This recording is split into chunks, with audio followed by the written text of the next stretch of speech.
We have approximately 17% of 2024 left, and whether you're entering your second half of the semester in college or in high school, or whether you're entering your fourth quarter in the workplace, I feel like we need to ace the last part of this year. As I was saying, as we entered the last part of 2024, I think most people have forgotten about our New Year's resolutions already. I think people tend to take their lives a lot more slowly and kind of give up or not have enough motivation towards the end, or at least I am that way simply because I always need a new start to get things going, and when there's no momentum and once I start to slow down, it's actually really hard to start back up again, because when you're starting back up, you feel like you're in ground one again. Starting is always the hardest thing to do, so when you're restarting, it doesn't get easier than starting from the first time. And so an example that I have in my life to prove this is that I used to post my newsletter a few months, not every single month actually, but every few months I would write something and I would publish it on my Substack. Also, I'll link it down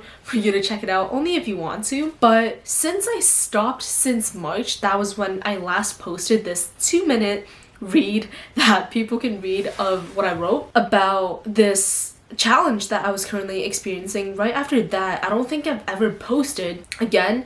And it came to the time when I was supposed to post my quarterly newsletter, Q1 and Q2 combined, and that's when I just decided not to post. Like, I clearly remember that one day I was so inspired to write it over the summer, so I let everything else that I need to do, I just let it go, and I just wanted to write my newsletter. But after I wrote it, I realized that I still need to edit it, revise it, check all the grammar, put in all the right, I guess, like structure and bolding the title, so on and so forth. There's just a lot of steps that I need to take before I can post it, and so I never did. And fast forward until now, it's already November, while I was supposed to post this around 4 to 5 months ago, and I still haven't posted anything since March. So this just goes to show that once I stop doing something, it's actually really hard to gain back the confidence to redo it or to restart it once again. Today, I finally sat my ass down and just posted the newsletter. I refined it a little bit over the past few days because there were a few things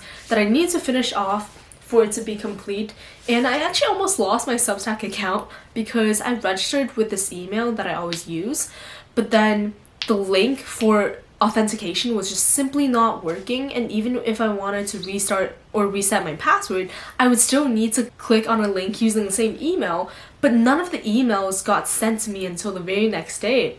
And so I really thought that I just lost my Substack account until now. But anyways, the point is that I finally got my quarterly or bi-quarterly newsletter posted for the first half of 2024. And again, I am like 1 month away from writing my second one.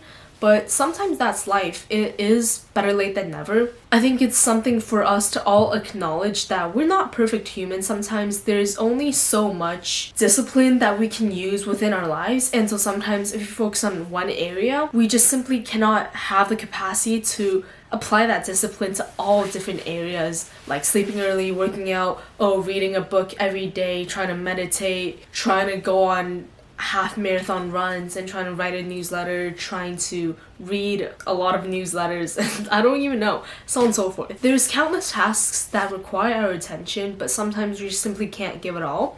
But when we focus on just acing how to keep one task consistent at a time, and for me that has been content for the past year, I think once we focus on that one thing and get that going, it's easier to add another task and really focus on that. So now I can make myself conscious of the fact that I want to write my newsletter when it's due, which is around next month in my timeline. Something that I wrote in this newsletter publication is that I am trying to treat every single day as a new beginning. It doesn't have to be a new year to give you a new start. You don't have to wait until the new semester, which is next January, to give you a new start. You don't have to switch your job to feel like you're refreshing your mind.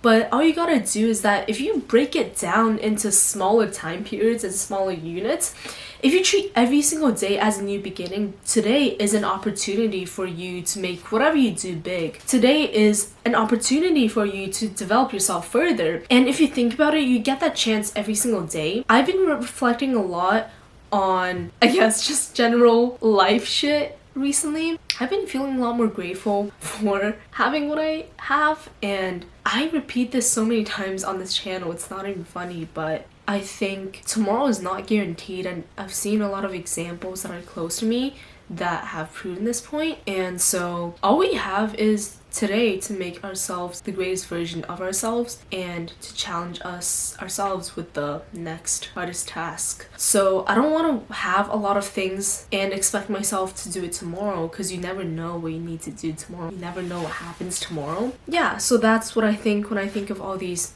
heavier things that I was mentioning earlier. When every single day is a new beginning, then you really get to value your time. And if you even see every single hour as a new opportunity for you to accomplish something, to kick ass, then that's fucking amazing, because truly every single time you put in the repetition to make something work, it is the process of bettering yourself. And the process is all that you can control. The results will come naturally, whether that's sooner or later. We still have 17% left of 2024, and 17%, every single percent, is a huge chance for ourselves to do something great. So just remind that and think about what you want to do for the remainder of this year. I know that today we also just had daylight savings on November 3rd, and so it just feels like the sun is setting earlier than ever. Regardless, we have time to do things, and we have time that are free to ourselves to make choices on. That's it for today's video. Just the last reminder, there's 17% left of 2024, and it's your choice to make it amazing. Thank you so much for watching this video, and if you enjoyed it, please subscribe. I'll see you guys in the next one.